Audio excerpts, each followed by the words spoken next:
अस्सलाम वालेकुम व्यूअर्स, मैं हूँ सना ख़ान। आज की जो पॉडकास्ट है वो जिस तरह के अयाम हमारे चल रहे हैं, मुहर्रमुल हराम जो बहुत ही हुर्मत वाला महीना है, और इस महीने में हम ज़्यादातर कोशिश ये करते हैं कि हम चीज़ों को ऐसे डिस्कस करें और ऐसे मामलात और पहलू उठाएं जिसमें ज़्यादा से ज़्यादा लोगों को पता चले कि असल में ग़म हुसैन है क्या, और ये गम क्यों मनाया जाता है, क्या वजह है जो आज तक इस गम की शिद्दत ख़त्म नहीं हुई।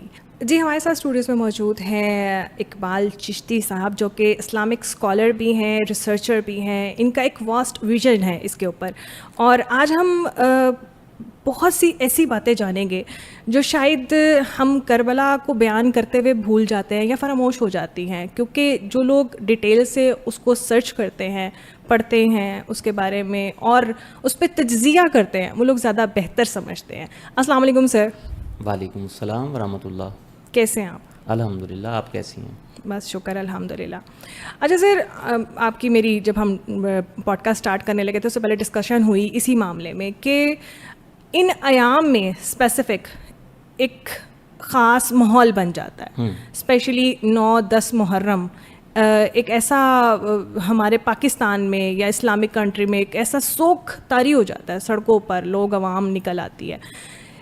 एक तो है, ठीक है, हमें गम है, मतलब हजूर पाक सल्लल्लाहु अलैहि वसल्लम की आल है, उनके बेटे हैं, उनके बच्चे हैं, किस तरह से उन्होंने सरवाइव किया। दूसरा, ये इतना ही ताज़ा गम हमेशा कैसे रह सकता है? ऐसे लगता है जैसे अभी कल का वाक़या हो। बिस्मिल्लाहिर्रहमानिर्रहीम, अल्हम्दुलिल्लाह वस्सलातु वस्सलामु अला रसूलिल्लाह व अला आलिहि अजमाइन। शुक्रिया सना, आपका आज के इस अहम मौजू पर लब कुशाई का आपने मौका फराहम किया। आपका जो पर्टिनेंट क्वेश्चन है, मैं उसको विदाउट तमहीद प्रियम्बल उसकी तरफ मैं आता हूँ। सैयदना इमाम हुसैन अलैहिस्सलाम जो हैं वो हस्ती और वो शख्सियत हैं कि ये सिर्फ़ हुसैन अलैहिस्सलातु वस्सलाम वो हक़ की आवाज़ हैं कि इनको सिर्फ़ इमाम हुसैन के टाइटल पे सिर्फ़ जो लोग देखते हैं वो बहुत इधर उधर की बातें जो है ना वो कर जाते हैं। मिसाल के तौर पर असल में ये जो दिन हैं मुहर्रमुल हराम, इन दिनों के अंदर इंसान के ऊपर जो एक बंदा मुस्लिम है जिसने हिस्टोरिकल जो चीज़ें पढ़ी हैं कि मुहर्रमुल हराम में आखिर हुआ क्या था, यकम मुहर्रम से 10 मुहर्रम तक, और फिर 10 मुहर्रम के बाद क्या हुआ था, वो बड़ा बखूबी इस बात से आया हैं और उसके ऊपर कोई बात मख्फी व मस्तूर नहीं रहती कि इतना जुल्म कभी चश्मे फल्क ने नहीं देखा जो अहले बैत अतहार, जो हुजूर के घराने के साथ जो है ना इस उम्मत के चंद लोगों ने किया। मिसाल के तौर पर इमाम हुसैन अलैहिस्सलातु वस्सलाम का पहले तो हम स्टेटस देखते हैं कि वो हैं क्या, उनकी शख्सियत क्या है।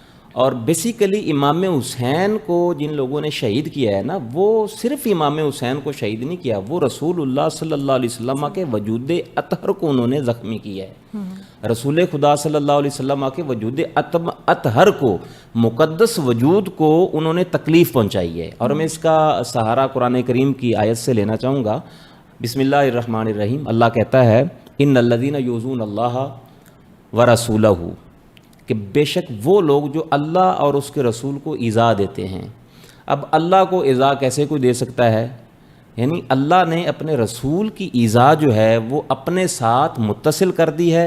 और रसूल को ईज़ा कैसे पहुंचती है कि जिनको हुजूर अलैहिस्सलातु वस्सलाम ने कहा ये मेरे जिगर का टुकड़ा हैं, ये मुझसे हैं और मैं इनसे हूँ, इनकी जिनके साथ सुलह है मेरी उसके साथ सुलह है, जो इनके साथ जंग करेगा मेरी उनके साथ जंग है। अब इतने सारे जो टाइटल्स हैं, इतने सारे जो उन्वानात हैं, इतनी सारी जो निस्बतें हैं, वो इमाम हुसैन का तारुफ हैं।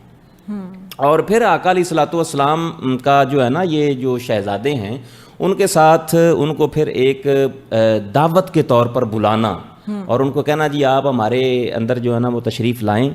जो यजीदी फ़िक्र है और तागूती फ़िक्र है, तागूती और यजीदी ये बिल्कुल सेम है, क्योंकि तागूत जो है वो शुरू हुई से, जब से कायनात शुरू हुई है, ये अच्छाई और सच्चाई के ख़िलाफ़ रहा है। اور اللہ تبارک و تعالیٰ نے، اب میں اس کو تھوڑا سا مزید ایکسپینڈ کرنا چاہ رہا ہوں کہ طاغوت ہے کیا.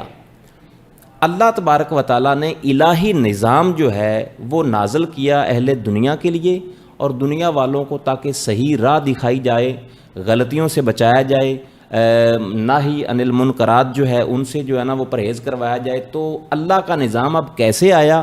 وہ اس طرح آیا کہ انبیاء کرام جو ہیں وہ اللہ کا نظام لے کر آئے اور اللہ تبارک و تعالیٰ کے نمائندہ بن کے آئے. اب ان کا کام کیا تھا؟ جتنی بھی بری چیزیں ہیں، برے اقدار ہیں، ان کو جو ہے نا وہ اریز کیا جائے اس دنیا سے، اور لوگوں کے اندر اخلاق حسنہ پیدا کیے جائیں، دین اسلام کی ترویج کی جائے. اب جب کوئی نبی اس دنیا سے چلا جاتا تو وہ جو ان کی امت ہوا کرتی تھی وہ ان کے اندر تحریفات آ جاتی تھی، ان کے دین کے اندر، عقائد کے اندر، جس طرح قرآن کریم اس بات کی وضاحت کرتا ہے، یحرفون الکلم عن مواضعہ، کہ وہ لوگ جب ان کا نبی کو چلا جاتا تو ان کی کتابوں کے اندر تحریفات کر دیتے تھے. پھر اللہ تبارک و تعالیٰ کا ایک نبی اور آتا ہے اس دنیا میں اور اس امت کو صحیح راہ پہ چلاتا. طاغوت کا کام یہ تھا کہ امت کو گمراہ کرے، اور الہی نظام کا جو اللہ تبارک و تعالیٰ کے جو نبی لے کے آیا کرتے تھے ان کا کام تھا کہ لوگوں کو راہ راست پہ ڈالیں، راہ سدید پہ ڈالیں، راہ مستقیم پہ ڈالیں. اب جب محترمہ ثنا نبی دو عالم صلی اللہ علیہ وسلم آخر الزمان چونکہ نبی ہیں، ٹھیک ہے، آپ کے بعد نبی تو کوئی آنا نہیں ہے، اور اسی الہی نظام کا جو تسلسل تھا وہ خلافت راشدہ تک قائم و دائم رہا. اب جب خلافت راشدہ جو ہے وہ انتہا کو پہنچی تو یزید تخت بادشاہت کے اوپر براجمان ہوا. اب اس نے سب سے پہلے آ کر کیا کیا جس کی وجہ سے امام حسین کو اس کے خلاف نکلنا پڑا، اور آپ جو ہے نا وہ اللہ تبارک و تعالیٰ کا نمائندہ بن کے یزید کے سامنے آپ نے ٹکر لی. وہ کون سی آخرکار وہ چیزیں ہیں، میں وہ آپ کے وساطت سے ناظرین و سامعین کے سامنے رکھنا چاہوں گا. کہ جب امام حسین کو پتہ چلا کہ یزید نے شراب کو بھی حلال قرار دے دیا ہوا ہے، یعنی امام حسین کیوں آئے سامنے، حالانکہ اور بھی تو لوگ تھے نا، صرف امام حسین ہی کیوں آئے یزید کے خلاف؟ تو وہ یہ چیزیں تھیں، حرام چیزوں کو اس نے حلال قرار دے دیا تھا، حرام چیزیں جو تھیں ان کو حلال قرار دینے کے بعد جو حلال تھیں ان کو حرام قرار دے دیا تھا، اللہ تعالیٰ کی جتنی حدود تھیں ان کا تعطل کر دیا. اس کے بعد پھر جو ہے فساد کا اظہار، یعنی برائیوں کا جو اظہار تھا وہ سارے کا سارے، یعنی کہ ماں بیٹی کے ساتھ جو ہے نا نکاح، یہاں تک یہ چیزیں یزید کے دور میں ملتی ہیں.